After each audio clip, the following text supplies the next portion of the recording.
Okay, so let's talk about a vitamin you probably think is pretty straightforward. Vitamin B6. I mean, it's essential, right? It's in our food. But what if I told you it has this hidden and honestly kind of dangerous side? Yeah, that's what we're going to get into today. Yeah, I know, it's a weird question to kick things off with, but stick with me because the answer really shows you just how powerful this little vitamin is.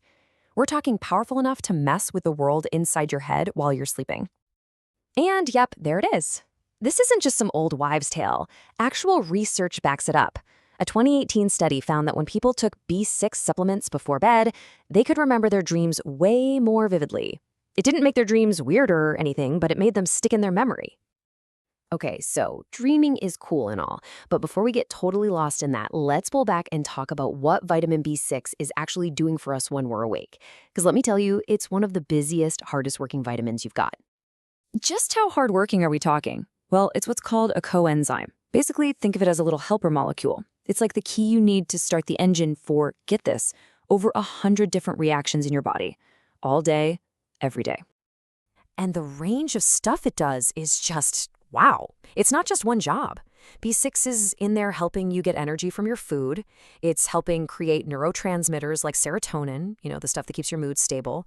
And it even helps make the hemoglobin that carries oxygen in your blood. I mean, it's literally involved in everything. So, okay, if this vitamin is so crazy important, where do we even get it? Well, here's the good news. You don't have to go searching for some rare, exotic superfood. It's in a ton of foods that most of us eat all the time. And that's really the best part. Unlike some other vitamins and minerals we hear about, a real, full-blown B6 deficiency is actually pretty uncommon, at least for the average person who's eating a reasonably balanced diet. And you can see why right here. It's not hiding out in some hard-to-find ingredient. Nope, it's a core nutrient, and it's found in staple foods all over the place. I mean, just take a look at this list. You've got your fish and chicken, like salmon and tuna. You've got veggies, like carrots and sweet potatoes. Even fruits, like bananas and avocados. And don't forget chickpeas. Vitamin B6 is just packed into so many of these everyday foods. Okay, but here's where the story takes a sharp turn. We've just talked about how B6 is great and how it's super easy to get from your diet.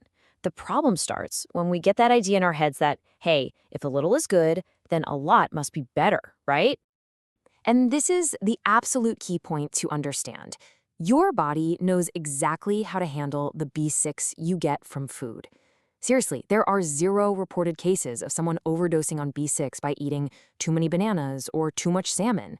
The real danger, that comes from the bottle, from supplements. And this is what we're talking about when things go wrong. It's a condition called megavitamin B6 syndrome. It sounds complicated, but it's really a fancy term for nerve damage. Specifically, something called sensory neuropathy, where the nerves that let you feel things, well, they start getting damaged. And these symptoms are no joke. We're talking about numbness, tingling, even burning sensations in your hands and feet, a loss of coordination, ataxia, that can make you unsteady on your feet, even extreme sensitivity to sunlight. This is not like a mild upset stomach. This is serious, debilitating nerve damage. Now, you might be thinking, okay, that's gotta be for people taking ridiculously high doses. But that's the scary part. It's not always the case. Sure, the worse the symptoms, the higher the dose usually is. But there have been cases of nerve damage reported from daily doses as low as 24 milligrams. That's a number that's not hard to hit with supplements. So this leads us to a massive and honestly pretty unsettling question. If even moderately high doses can be risky, what is a safe amount? You'd think there would be a clear answer, but you're about to see that the experts are all over the map on this. So what's a safe upper limit for B6 every day? It should be a simple scientific number, right? Well, it turns out the answer you get completely depends on which country you're in. Just look at this. The difference is absolutely staggering. Here in the US, the official upper limit is a massive 100 milligrams a day. But over in the European Union, their official recommendation is just 12 milligrams. That's not a tiny little disagreement. The US limit is more than 8 times higher than the EU's. And it's not just the US versus the EU. Look at this. Australia says 50 milligrams. The UK goes even lower, down to 10 milligrams. There is absolutely no global agreement on this, which, you can imagine, leaves the average person totally confused about what's safe. So, what in the world are we supposed to do with all this conflicting info? Well, the path forward actually gets a lot clearer if we just take a step back and go back to basics. Let's just put it side by side. On one hand, you have food. You get a naturally balanced dose of B6 plus all the other good stuff like fiber and other nutrients, and there's zero risk of toxicity. On the other hand, you have supplements. It's an isolated nutrient, it's super easy to take too much, and it comes with the risk of severe nerve damage. When you look at it like that, the choice seems pretty obvious, doesn't it? So here's a simple, safe game plan. Step 1, prioritize food. Build your diet around all those B6-rich foods we talked about. Step 2, read your labels. If you take a multivitamin or any other supplement, you need to know exactly how much B6 is in there.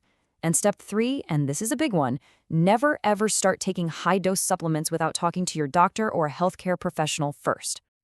But I do want to end this part with some really good news. For most people who do experience toxicity, the damage isn't permanent. The National Institutes of Health says that the symptoms usually stop once you stop taking the supplements. So thankfully, it seems to be reversible for most.